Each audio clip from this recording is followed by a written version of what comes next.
Hello, listeners. Kathy Lawless, Life Story Curator. I'm all about capturing and curating career and life stories as a meaningful way to celebrate a milestone moment like a big O birthday, anniversary, retirement, or graduation.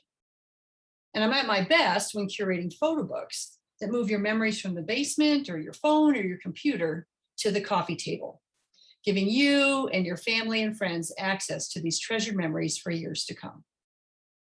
I also love curating and capturing life and career stories through this podcast series, How Did I Get Here? It's a series of interviews designed for people just starting out in their careers, people in transition, or possibly feeling stuck, and giving them access to the stories of people who have been there, done that, so that they might be inspired with some new ideas, or maybe just comforted knowing they're not alone, that everybody starts somewhere and everybody goes through times of transition and times when they feel stuck. Today, I'm very excited to be interviewing Christine Clyne-Spraker. Welcome, Christine. Did I get all that right? I know that was a lot of names. Yes, it's a lot of hard consonants too. It's really great to be here, Kathy. Thank you for having me. And Christine and I met through the Wise Women, and we're just getting to know one another. So I'm very excited to dive into her story today, bring it to all of you listeners, as well as get to know her better myself. And she's a very interesting spot in her career right now. So she's a former co-CEO, so just left a business that she was building. So she's kind of in that portfolio career. She's a board member, she's an author. So there's a lot of reinvention going on, is what I'm hearing. So I can't wait to hear more about where did I get here from Christine. We're going to pause for a moment to hear from a very happy Life Story Curator client. I'm a client of Life Story Curator, and I reached out to Kathy to do my husband's 50th birthday book. And I chose to use Kathy because I've seen her work, and of course I've known her for a long time, and I knew that the product would be way above standard. I've done books myself, and I knew that she would do an exemplary job. The process working with Kathy is very organized, and we started off with interviewing me, coming up with a deeper analysis of who my husband is. And through that process, we came up with things I would never thought of on my own. With just her asking certain questions, it triggered memories and special things that really added a great deal of value when we went to put the book together. And I hadn't remembered all these things when I first talked to her about it. So having that interview was great. When my husband opened the book on his birthday, he was nervous, of course, at first, and then very excited and quite emotional. That he's from New Zealand, and so having family represented from so far away in this book was really, really special. And I know that family and friends from afar were pleased to be able to be part of this process. And I couldn't have done, half the job that Kathy did, particularly in the time frame. And it was just beautifully presented. And she captured him very well. And she helped me sort of narrow down the focus and the amount of photos. And it couldn't have been any better. On that note, Christine, we always like to start with the icebreaker questions. So if you would, tell us where you grew up, what part of the country or the world, and where you fit in the birth order in your family, and how those two dynamics shaped you as a person. Sure, absolutely. Well, I'm actually a local here to Denver. I grew up in a suburb of Denver called Arvada, and born and raised. I stayed close. I went to school in Boulder, and I didn't really leave Colorado outside of vacationing until after college. After college, I moved to Santa Monica, California, came back to Denver a few years after that, met my husband, moved to Virginia. We came back to Colorado a couple years after that. And so I've been in Colorado for the majority of my life. I like Colorado because I think it gives you a little bit of that West Coast mentality, but still a little bit of the Midwest laid backness. My family's all from Michigan, and so they definitely have that Midwest, kind of the twang and just a little bit more of a laid back way. As far as my siblings, I am the youngest. So I was born in the 70s, the youngest of four, but I came from a blended family. So it was interesting because growing up in the 70s and 80s, blended families weren't really a thing yet, which just basically means my parents were both married before, had children, divorced, married, had me. So I think people knew about step siblings in the 80s, but nobody really knew what a half sister or a half brother was. I had an oldest sister was the half sister, and then I had two half siblings from my dad who were a sister and a brother. So I was the youngest. Having the blended family, I think that it created a little bit of chaos, to say it simply. Well, Um, and a family of four. I mean, four kids creates chaos just in itself, right? Chaos in and of itself. And so my oldest sister and I lived together full time. And then my two middle siblings were my dad's. They would come to visit every other weekend. And then it was like Disneyland when they came. And so it was just fun, fun, fun. And then they would leave and it would be back to normal. And there was a lot of fighting and bickering and everything that went along with that. And so I think I learned, I don't think, I know, I learned at a young age how to become a peacemaker. I very much sought to not rock the boat. I was very much a supporter of the underdog. I would take their side. I would try to, calm the chaos as much as I could. Learning later in life that actually was my way of protecting myself. That's how I felt safe. I've learned as well since then that I've brought that trait into my professional career. A lot of times it was hard for me when two people were having conflict. I would always try to be the mediator or the peacemaker in those situations as well. So it's interesting that this is one of your questions because that birth order and everything that goes on with it certainly shapes you as you get into your later years and into your career. Yeah, I can totally relate. I'm a middle child, so not the youngest, but middle. Total peacemaker. And harmony is one of my strengths in the Strength Finder tool. And so I Interesting. struggle with like when I was in the workplace and there was conflict, it makes me very anxious, but yet conflict in a way, reveals problems. It can move things forward. I mean, there's a lot of um, positive outcomes that can come out of conflict if it's kind of managed properly. But yeah, you shouldn't have to just always avoid it. And I think I was always trying to avoid it or, appease Right. it, do whatever, right?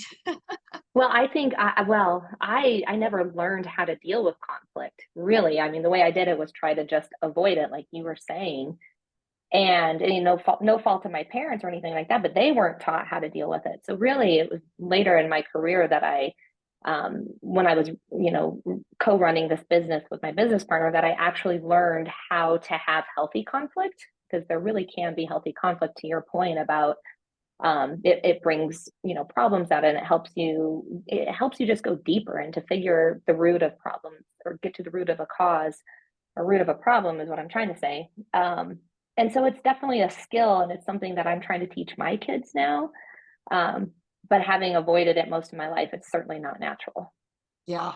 Well, I'm so glad you shared that because you know what? That's exactly right. I was the same way. It was the peacemaker to end the conflict, but I don't know that I had any special skills on how to deal with conflict or conflict resolution. I had to have a lot of classes, having crucial conversations because I never wanted to have those tough Right. conversations because it felt like conflict, right? And Right. so I would, and I wanted to be liked and all these things. So yeah, it leads to a lot of things that can be somewhat maybe unhealthy until you really address it later. So we have a little similar background in growing up there. Absolutely. So what did you do as a young person for activities? Music, sports? Uh, what was fun for you?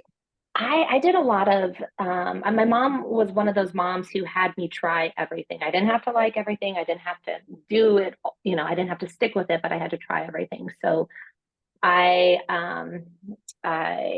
was in the Tiny Tots band. That's the earliest thing I can remember. I made my own instruments and walked around and banged them.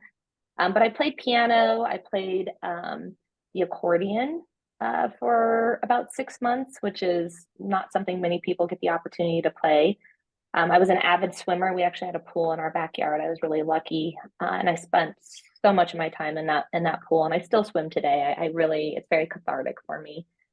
I Mm-hmm. played softball, and then I became a dancer. and dancing was really my first true love and passion. I started in fourth grade and then continued until I graduated high school. And then, in college and after would make sure to find some dance club where I could try to shake my tail feather a little bit. It is funny Can when we, you get to be an adult, how do you find dance as a hobby? Yeah, it's a little bit different, right? it's a lot more challenging. I've actually recently been thinking about taking up salsa dancing, but then I think you need a partner for that. So I'm not really sure how that's going to work out. But I do miss it, and I would like to find some way to get back into a dance activity. Yeah. Yeah. When you have that lifelong, passion, you want to keep doing it, right? And Yes, and okay, well, dancing till 2 a.m. at nightclubs is no longer oh, anything that I can do nor want to do. So yeah, and the music for that is a little bit different maybe than what you want to dance to as well. So, okay, we're going to shift gears just a little bit. Are you an introvert, an extrovert, or the ambivert, which is kind of in the middle? well, um, maybe kind of in the middle. I personally think I'm an introvert. Most people who know me are always like, "What? You're an extrovert." I very much find my energy and recharge by myself. I love being by myself. I love spending time alone. It's something that I have really worked hard to build into my schedule every day. And, I think a true introvert, that is how they recharge. Mhm. But Yeah. having, operated a company, being in leadership positions, um, I could be very social, and so I think that that's where a lot of people see me as being extroverted. I'm outgoing. I enjoy talking to people. I enjoy getting to know people.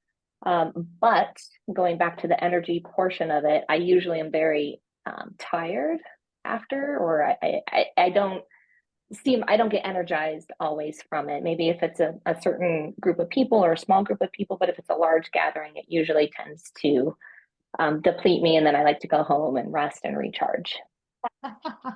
Rejuvenate, yeah. Yeah, and that Yes, is the definition that I was looking for, is that where do you get your energy, right? From people or from within? And because there are those who just love it, right? Everything is about the people and the energy, and I'm definitely in the middle. I needed both. I need both. the Especially balance. COVID taught me I needed more people than I realized. Well, see, some good things actually. I mean, I think there are some good things that came out of COVID, a lot of great lessons learned, and Yeah. maybe that was one of them. Yeah. Self-care was one of them, I think, what people really took a different take on. Absolutely. Okay, so on the fun meter, a scale of 1 to 5, 1 being couch potato and 5 being life of the party, where do you put yourself? Oh, well, I think it depends on who you ask and when. And I know you're asking me. I think I could be a 4. Um, but the old me, and I'm sure we'll get into the old me. I was really rigid and I was not a lot of fun. I was wound pretty tightly and overextended and really busy, just rushing from one thing to the Mm. next with my family, with the business, with obligations. And I mean, I would guess my friends and my loved ones would say I was pretty low, like a 1 or a 2 at that point. I would say I was a 1 or a 2.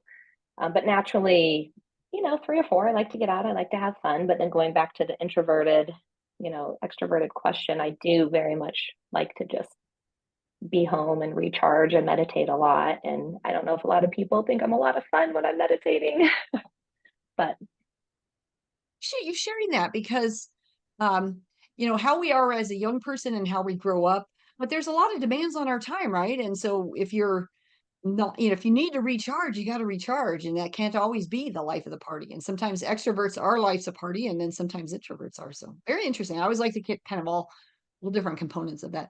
And then kind of last question on the risk meter scale of 1 to 5, 1 being low risk taker, 5 being high risk taker. Where do you put yourself? I put myself right at a 5. I just have always, I run through walls. That's what I do. I operate very much from my gut. And if I have an instinct or an impulse, I usually just go without taking the time to weigh the risk and the benefit of it. It served me fairly well most of my career, but there's definitely been times where I've been a little burned from it. But ultimately, for the best reason, there's always some lesson in it. So I'm not afraid of fear. I don't like to sit and think about, oh, what could go wrong. I'm not afraid of risk. I mean, and yeah, I mean, I just really think that I used to work with a guy who said, no balls, no babies. I hope that's not too crude, but it Oh, really just, I mean, it kind of sums it up. You got to be willing to take those risks to really reap any, big rewards in the long term. yeah. I like that. Interesting. I got to tell you, I have the worry gene. So that when you said I think things through and what could happen, and there's four different things, four different outcomes, and which one, and so that can be paralyzing, right? So from a risk perspective, it would be great to be able to just say, what about the goal? Let's go for the goal and not even worry about the risk. So very cool. Well, Well, and thank you for sharing that. yeah, I would just say on the other side, it probably would be good for me sometimes to have a little bit more analysis where instead of going, oh, why did that happen? And somebody's going, duh, of course that was going to happen. I could have told you that was going to happen. So maybe a little bit of both. Maybe there's a good balance there somewhere. Yeah. Well, that's what I think is so great about business, right? Is you got those people, you got a mix of all these people, right? And those pushing forward saying, let's just go, go, go. And those saying, wait, let's go slow, slow, slow, figure out a way Right, to do that. So, right. okay. Well, I just love all these questions because we get a little bit of insight into how you grew up, what made you tick, and all of that. So now, before we get into how did I get here, the big part of your story and your journey, tell us a little bit about what it's like to be. You were co-CEO, now you said you just sold that business and now you're an author. So tell us about this portfolio career and what you've got going on. Yeah, absolutely. So just one small correction. I just resigned from the company. We didn't sell. Oh, Um, I, okay.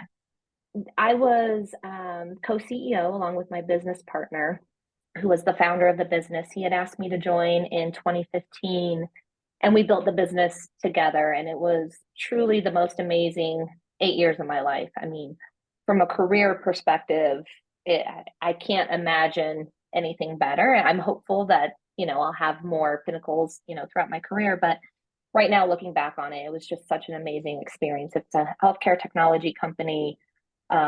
He was a doctor. I was a business person. We brought our talents and skills together, balanced each other great, and took this idea of his into a best in class healthcare technology company where we sell software that we build to hospitals. And we were co CEOs in 2018. And then the company just was growing so big and so fast that we got to the point where the company truly deserved a single leader.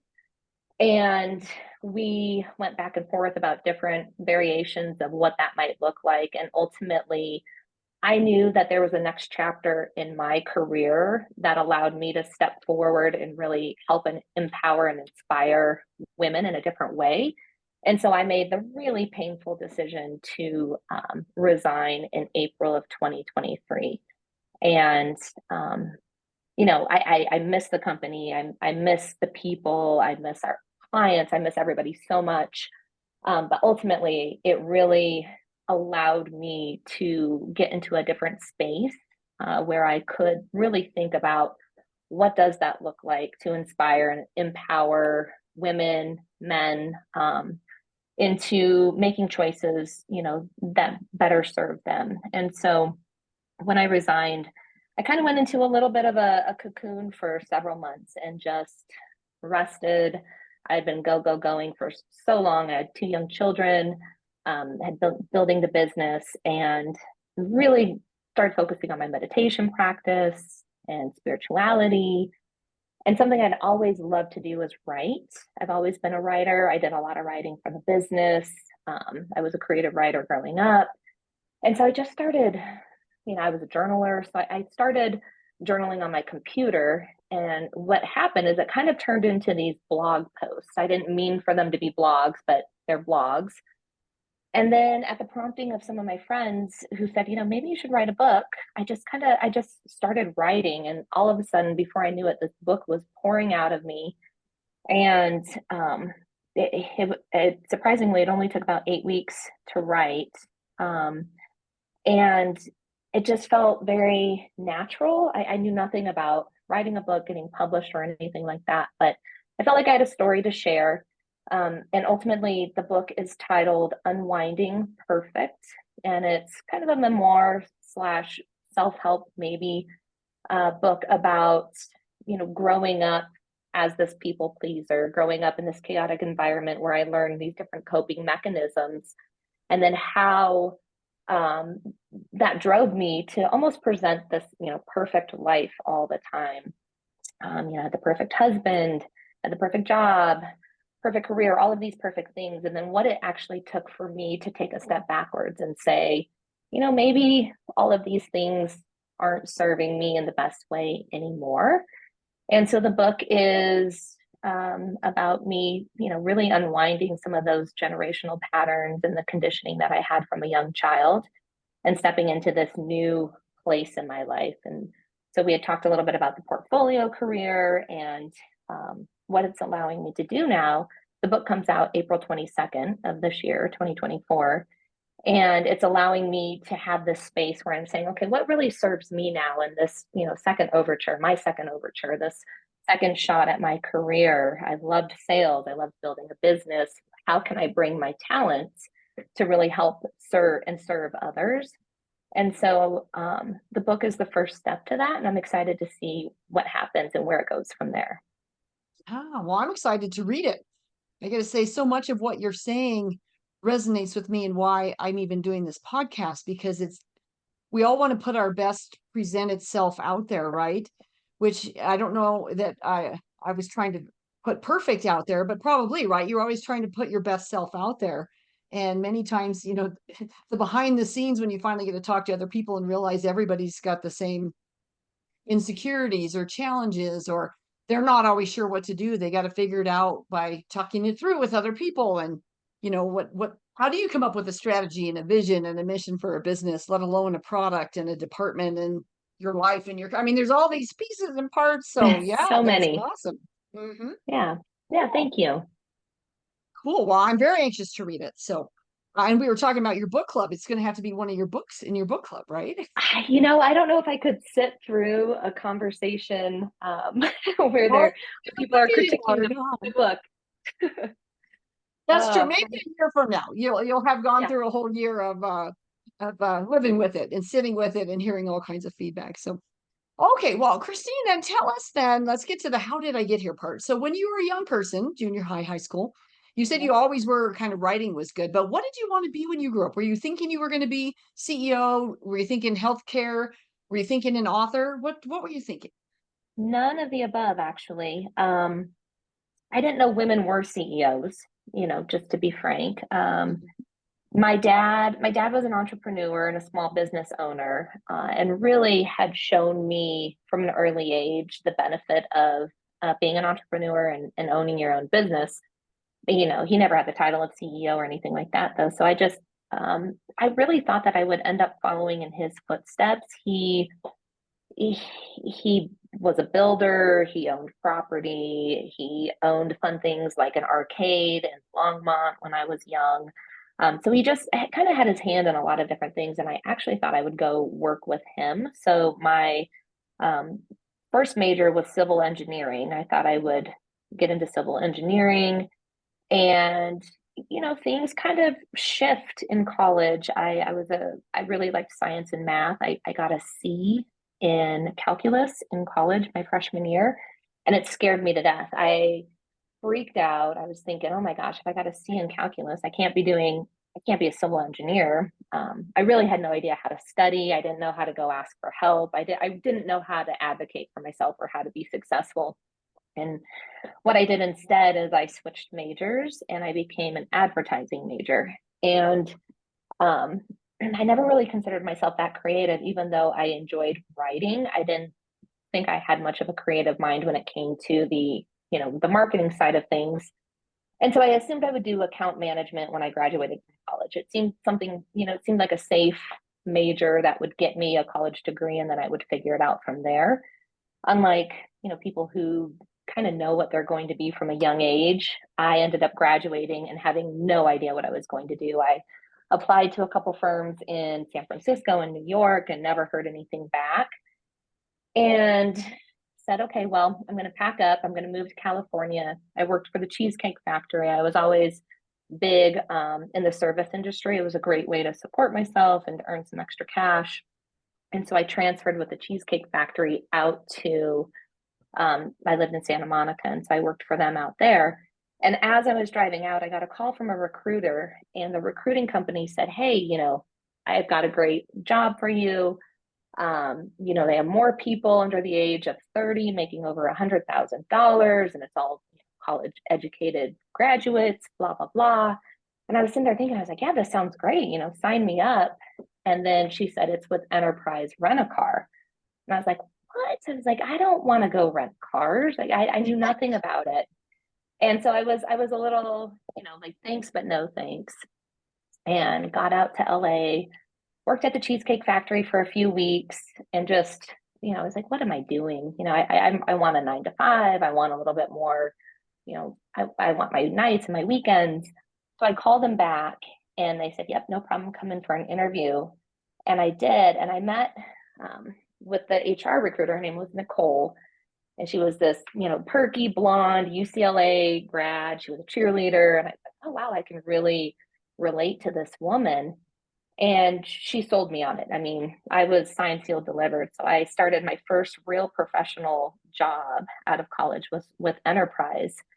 And what's really cool is in Southern California, people care about their cars. So if you're in the car industry, it's a great geography to be in. And so Southern California Enterprise just breaks all of these records as far as revenue and car rentals, and because people want to spend money on the car that they're renting, versus Denver, people could care less. And so, you know, it was probably the best 2 years that I could have asked for as far as a management training program, a sales training program. I didn't even know I liked sales, quite frankly. I had always been pretty afraid of sales. And then when I got into this, I realized, you know, sales doesn't have to be sleazy. It doesn't have to be car salesman-y. It's actually consultative, and you can be a partner and you can really help these people. And I was good at it. And so it was an easy career track for me. I loved working with people. I loved mentoring people. And so I quickly went from the management trainee to a manager in training, or maybe I mixed those up. I don't remember exactly now. And then to an assistant manager. And so, you know, they had this ladder that you can just climb pretty quickly. And I was, you know, I had a P&L. I was running the Beverly Hills shop. There were 11 employees. So I was really getting this, you know, basically an MBA while I had my boots on the ground, learning the skills in real time. It was an amazing experience. Great experience. Yeah. I interviewed three people that went to Enterprise, same thing. And they were like, Really? oh, I don't know if I wanted to do. And then when they got in the management program, the management training program, and so, I mean, they talked so highly about it because it really works. And it gave them this great foundation and this great experience that then launched them into, you know, all different walks of life. So oh, Absolutely. cool. Yeah, I've heard good things about Enterprise. So Yep. do they still Highly have recommend that it. same training program? Do you know? I think I, so. Yeah, I think so. wow. Okay, so you were right place, right time. It's Yep. all working out. So what did you then get offered some other job, or why did you end up leaving then? So I ended up moving back to Denver. You know, I loved my experience out there, but my dad had always, you know, hammered into our heads, you need to buy real estate and buy a home. And I just knew Not I knew I wanted to be a not peaceful in homeowner. California, probably, right? Right. No, especially, and I was making, you know, I hadn't quite reached that, you know, that carrot that they had touted. Um, so I moved back to Denver and I ended up buying a small little condo downtown, and Enterprise just was not quite the same in Denver. It was still a great experience, but it wasn't the same velocity, the same caliber that I had come from. And so I ended up leaving, and my dad, he had owned a couple office buildings, and he said, Christine, you know what you need to do? He said, I see all of these, women in business suits walking into the office every day. They're carrying a little bag. He's like, I think they're pharmaceutical reps. I think you need to do that. I was like, huh, okay. And so I reached out to the same recruiter that had called me for Enterprise, same recruiting firm. There was one here in Denver. And they said, well, we don't really have anything for pharmaceutical sales, but we have something in medical device sales. And I didn't know what the difference was. I was, naive and just optimistic, but knew I was good at sales. And I had kept a little brag book from Enterprise. I had printed out all of my sales stats and my awards and congratulation emails. And so I got this interview with a company called Straker, not knowing that Stryker is a top 5 medical device company in the world, let alone Pat Stryker, who's a granddaughter. She's in Fort Collins and very influential in the state of Colorado. And so I went on this interview, and it came down to myself and one other gentleman who I actually had known from college. He went to CSU. He was a football player. He played professional football. I was sitting here thinking, there's no way I'm getting this job. Like, he's competitive. He's got all of these things. But I showed up, and I had my brag book, and I told him about all of my experience, and I ended up getting the job and was blown away. But I was the assistant manager, or not assistant manager, associate rep to 2 full-time sales reps here in Colorado. And we were in the division, the beds and the stretchers, and then hospital furniture.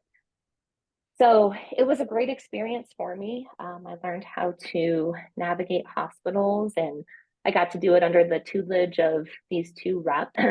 So I ended up going to my national sales meeting, and that's where I met my now ex-husband. But we both worked for Stryker, and in meeting decided that I was going to move to Virginia to be with him. And Stryker wasn't willing to just transfer me. So I had to interview with a different division, and I ended up interviewing with the orthopedic division and getting a job out there. So by going to Stryker in the medical division, it then launched me into surgical device sales, which is where I spent the next probably 10 years of my career, in the operating room, working directly with surgeons, selling them. With Stryker, I sold orthopedic implants. Then I went to Baxter, and I sold products that helped manage bleeding during surgery. They're called topical hemostats, and they interact with your clotting cascade to help you clot basically during surgery. And sometimes people bleed more, or sometimes it's just a bloodier surgery. And so these products were used. And so I was lucky enough to get to see basically every kind of surgery that there is. I've seen everything from, brain surgery to open heart surgery to all sorts of GYN in general, and pretty much anything you can think of. And you're calling yourself lucky? I mean, I'm like, ooh. Oh, that's funny. Well, and it's funny. I guess I'm just kind of blown away that now all of a sudden you're in this medical industry talking about all these medical terms that, you just talked about. You didn't pass calculus, and that freaked you out. But in this case, now you're learning all this stuff, but you didn't seem to have any confidence issues that you couldn't learn it, or just, Oh, so Kathy. new with, yeah. I mean, you're not in the Confidence medical. issues. That's a whole nother can. Yeah, well, we should talk about that. Yeah, no, definitely. So at Stryker, they did a really great job of preparing you, and they don't let you go into surgery until you have weeks and weeks and weeks of training. I mean, you learn everything about that particular surgery, and everything about every body part that is part of that surgery, and every tool that is used, and everything that the surgeon may or may not do wrong or right. So they really prepare you well for it. And then I worked under a man for about 6 months, helping him cover cases, and you learn during that. So I felt very prepared. But when I went to Baxter and I was selling the topical hemostats, I understood the clotting cascade. They do a great job of teaching you that. They do a great job of teaching you how the products work. But I was pretty adamant that I would not go into a surgery without knowing everything. I wanted to know it end to end. And so and in order to do so, I had to be a self learner. I wanted to make sure that I was confident that no matter what was going on, I would be able to answer any questions, because there's nothing, even to this day, that I don't like more than being caught off guard. I'm not one of those people who can, I don't, like Just wing it. You're not going to just just wing it. wing it, yeah, or play it off, or any of that. Yeah, that's not me at all. And so I wanted to make sure that I was overly prepared. And so that's really how I was able to have the confidence to answer your question. But it was hours and hours and hours at home of my self preparation to make sure that I wouldn't be caught off guard. Yeah. So you're selling these devices, you're in the surgery while they're doing the surgery. Are you there to learn what the device, maybe the next generation of the device, so you can learn what it needs to do with their, if they get frustrated with it, didn't do this right or didn't do that right, or what? I guess Yeah, I'm surprised you would actually no, be in a surgery when you're not I a medical professional. I know. I think most people are. I was surprised. I was surprised when I learned it was a thing. Yeah, so you become the expert of your product, whatever it is you're selling. Mm, And so your whole purpose, the reason why you're in the operating room with that surgeon, is to be the expert to help them utilize that device. Now, you're not scrubbed in, you're not touching the patient, you're not in the sterile field, you're behind all of that, but you're there to support them. You're there to help the nurses set it up. You're there to talk them through how to clamp something together, how to mix a product, mm. to sometimes act as an advisor. I mean, quite frankly, you start to see hundreds and hundreds of cases. You see best practices that you can then take from someone else and then start to make these recommendations. And there was one time I was in with a doctor for something that I was selling, and I was able to make a suggestion for this doctor that he had never before even heard of. He's like, oh, and then he tried it and he's like, oh my gosh, I would have never known to do that. And so, you kind of become a second, yeah, somebody that they can rely on if you're good. If you're not good and you're, kind of full of it, Just nobody pushing really wants. your wares, selling your wares, right? So you became a trusted advisor for Yes, these devices. absolutely. Okay, okay, I get it Yep. now. Yep. Hmm. And that's actually how I ended up meeting my business partner. When I went to Medtronic, I sold a procedure basically that helped pulmonologists get to the periphery of the lungs. So that's a scope that goes into the lungs. Really, you can only see the first third of the branches in the lungs through a traditional bronchoscope. And the product that we sold basically extended it out. And so you had a virtual view of the lungs. It wasn't necessarily live, it wasn't a scope at that point, but you had a virtual, and then you could biopsy different lesions and different nodules and masses to see if it was cancer or what might be going on in the lungs. And so I met my business partner because he was a client of mine, and he was diagnosing lung cancer at an earlier stage than most other doctors throughout the country. And he was just simply following an algorithm that he had created that was designed to track patients who had what are called incidental findings.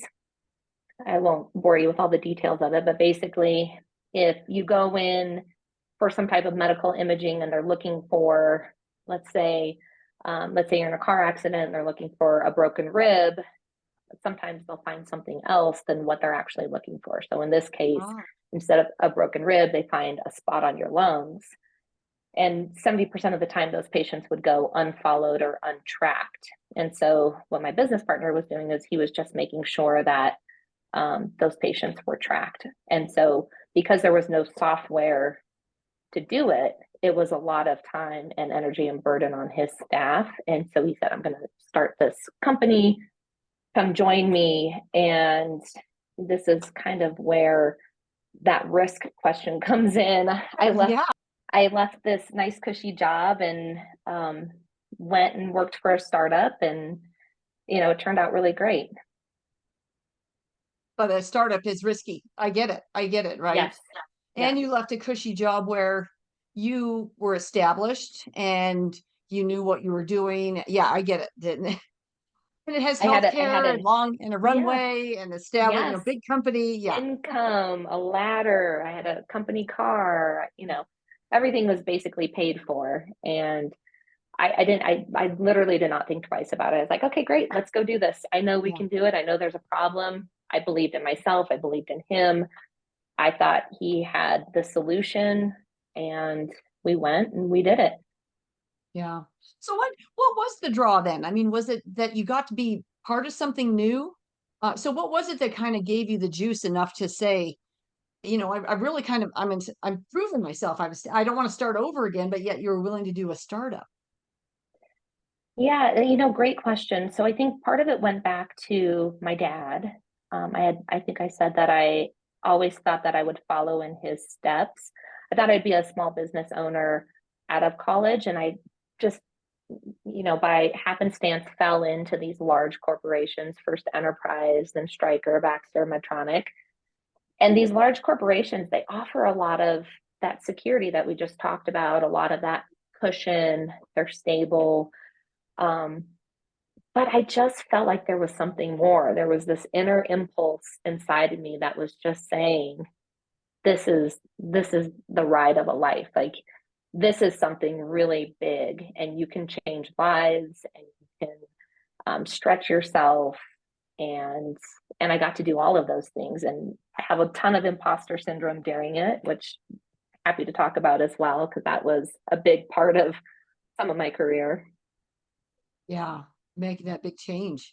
Well, Yeah. and sometimes you think corporate has a lot of security, but then it doesn't, right? Corporations merge and then they cut half the staff, right? A new leader Yes. comes in, brings in their team.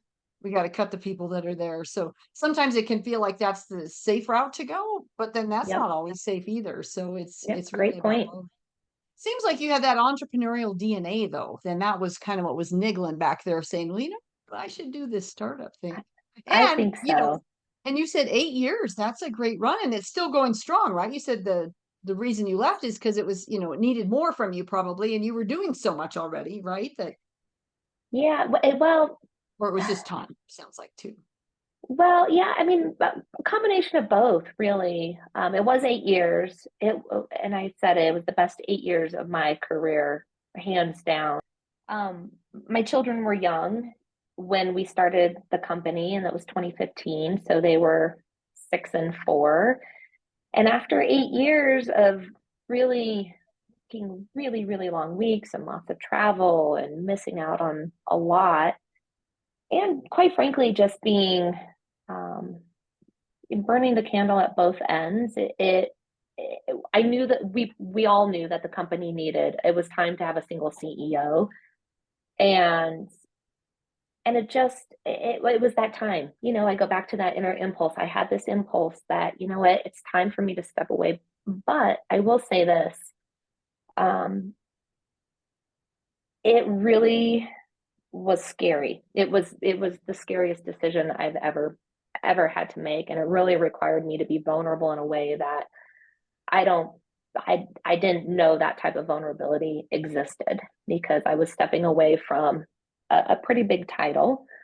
I was stepping away from financial security. I was stepping away from, a business partner who had become a great friend. I was stepping away from colleagues and investors and people that I really cared about, and this team that I just adore. And I struggled even after I made the decision. I mean, there were weeks that I was just like, what did I do? Did I make the right decision?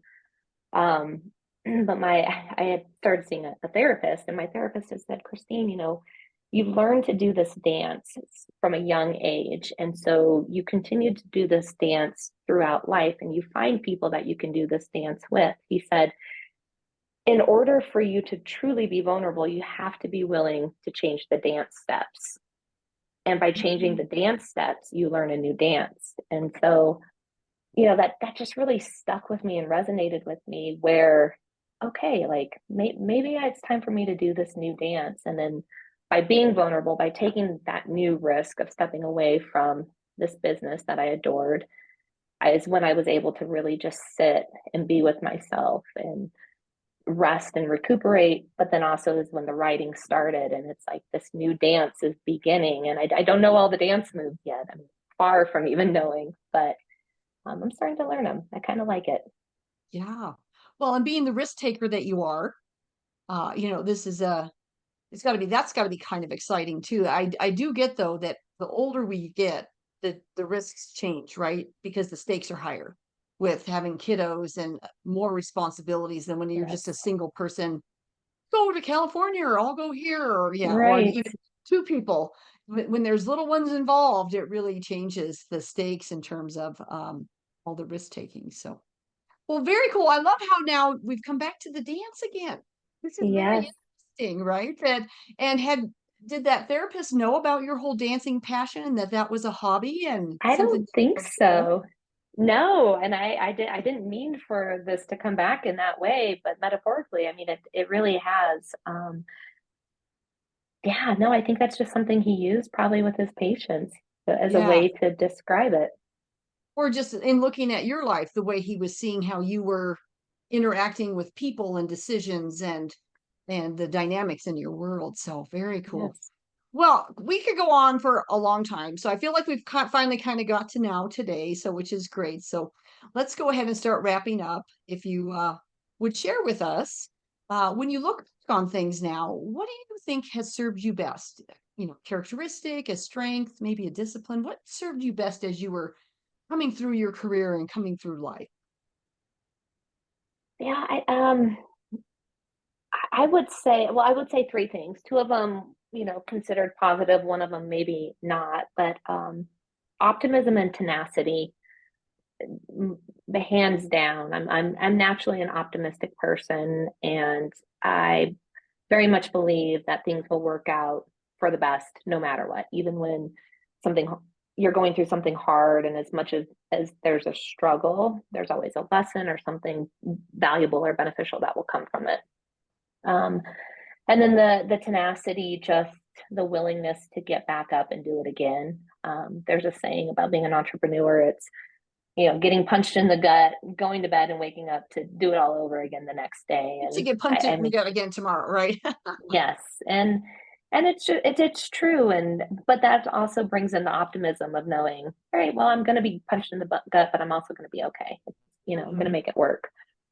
And then the third component is maybe a little bit of naivety. Um, I didn't always know what I was getting into, and it's a little bit of that risk. It's a little bit of the running through walls. I just go, and I don't really think about what maybe some of the consequences will be.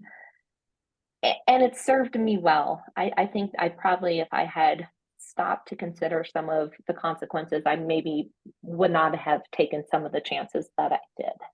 Yeah.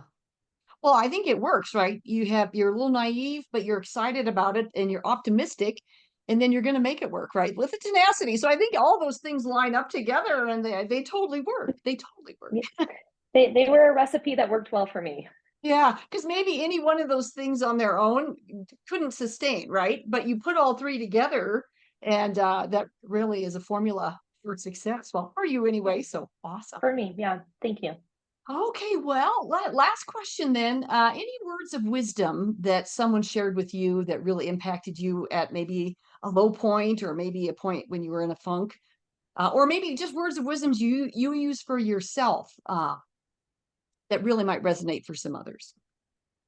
Yeah, this is I've talked about this um, before, but something that always has stuck with me, and they're words from my dad. Um, he has a lot of those, old sayings, but one of them is, a job worth doing is worth doing well. And I come back to that even now, I'm outside sweeping or something, and I'm not doing a great job. I'm like, if I'm going to do it, I might as well do it well. And so I think I've really applied that to most things, most of my life. Whether it's cliche or not, it's kept me motivated. There's a lot of things we have to do on a daily basis that maybe we don't want to do, but if we're going to do them, we might as well do them well. Yeah. And we're the ones that might reap the benefit of it or recognize the sloppiness of it, right? If we didn't do it well. That's And we absolutely might be the right. only ones, but there's a sense of pride to knowing that you did it well. So Absolutely. Wow. Well, thank you so much for sharing your story today. There's a lot of great pieces in here. I'm very excited. In fact, I was just meeting with a friend this morning who is going through a transition. He got laid off end of last year, and he's going through all this mind stuff, right? He was at the big company, had this plan on how he was going to be promoted soon, and now he's like Mm, dealing with, whoa, yeah. now I'm in this situation where I'm looking for a job, and what job is it? Should I be going for the big job? Should I go for any job? What is it? And yeah, so I think this is Mm, something maybe that could really, really resonate with him. And this whole Unwind Perfect, your book, I think could help too, because that we don't even know, maybe we're trying to achieve perfect. Like we said, I'm just trying to put that right. positive image or professional image out there, and but sometimes it's better to be vulnerable. I think sometimes we find ourselves doing something because we're good at it. But just because we're good at it, it doesn't mean it lights us up, or it doesn't mean that our soul's on fire and it's what we're just truly desiring to be. And so, I almost would caution or say to your friend, if you can, don't rush it. Take the time to sit and be still and sit in that silence for a little bit. And really, I think when you follow what your soul is telling you to do, everything else will fall into place. It takes a lot of trust, and there's some fear that comes with it. But if you're able to do that and you can be lit up every day, oh, I think that sure beats any grind or rat race that we've been conditioned to be a part of, especially in our society. So Yeah. The I wish him conditioning, all the you're right. best. He and I talked about that today. We're kind of conditioned into this, you get on that hamster wheel and you just think it's gonna, Yes. keep progressing forward. So what did you do to find what lit you up? I mean, was there a book Oh, or any, and when you look back on your career, so, I mean, was there certain, or just in this last year as you've looked at being quiet, meditating, taking that time, was there one, is there something that really kind of, one day you went, or was it a series of days and stuff? yeah. I mean, I've kind of been a little bit on this journey for a while. So The Buddha and the Badass was a book I read a couple years ago that really lit me up in a business perspective. It helped me understand that you could still be this badass, but incorporate a little bit of more of a Buddhist type mentality that's more of a spiritual, loving forward, um, a convergence of the two. So that was probably the first in a professional setting. And then, but when I came back, when I resigned from the business last year and I was sitting in that silence, I read this book called The Untethered Soul, which, I'm reading that right now. no way. Yeah, yeah, yeah, yeah. Oh, of course. I mean, I don't think there's such thing as coincidences, but I've read it 3 or 4 times since then, and it's just the fundamental principle that I just keep coming back to. And I think when you're able to really lead with your heart and be open without closing because of fear or the conditioning or everything else that we're talking about, it really allows you to step into that. What is lighting me up, and where do I feel that joy versus, oh, my stomach's in a knot because I'm thinking about this meeting that I'm supposed to go to, or whatever it might be. Ah, okay. Well, see, this is the juice I was talking about when we talked earlier about we get Yeah. to the end and it's hard to wrap up because it's like, oh, this is where all the good stuff comes in. So anyway, well, Christine, again, thank you so much for sharing. Now I feel like I just know you at such a different level. I'm excited to be at another Wise Woman event where we can spend some Yes. more time together, Me and too. excited for your book to come out. So, gosh, I need to get on your mailing list and make sure I can help promote you in whatever way. When you first announced that at one of the first events we were at, right away the title caught me, and I think it's going to catch a lot of women because I know the imposter syndrome tended to start a little bit more on the women's side, and then now is really expanded into we all have that going on, right? Yes.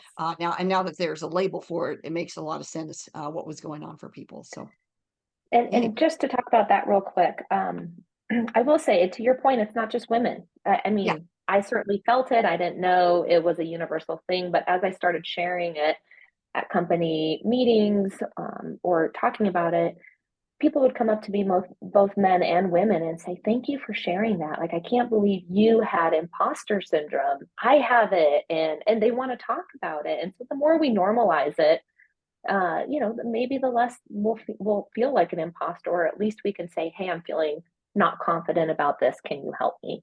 So I think Yeah. there's real value in that. As far as a newsletter, my website is unwindingperfect.com. And if anybody's interested in signing up for the newsletter or getting on the mailing list, they can go there and drop their email in. Great, great. That would be my next thing is I like to, when I post this interview, I'll put your social media and how they can connect with you. And we'll leave that in Amazing. this part of the video too, or the audio that people can hear that too, how to sign up for Thank you. this. So yeah. It's not live yet, so but I'm assuming you won't post this for a couple weeks, publish it for a couple weeks. Is that right? It'd probably be about a couple weeks. So, but then people Yeah. can sit, they can go out and poke around, see if it's live yet. Well, Yeah. it's Well, a teaser. it It's will a be. teaser. Yeah, a little teaser. All right. Well, so, listeners, if you enjoyed today's interview, please subscribe below so that you can be alerted when other interviews are published. And this interview will be published on my website, lifestorycurator.com, where I will have Christine's information as well that you can connect to her on social media. And then if you want to leave any questions or post any comments, you can do that for me and or for her. So, on that note, I'll say stay safe, stay well, and let's keep sharing those stories. Have a great day.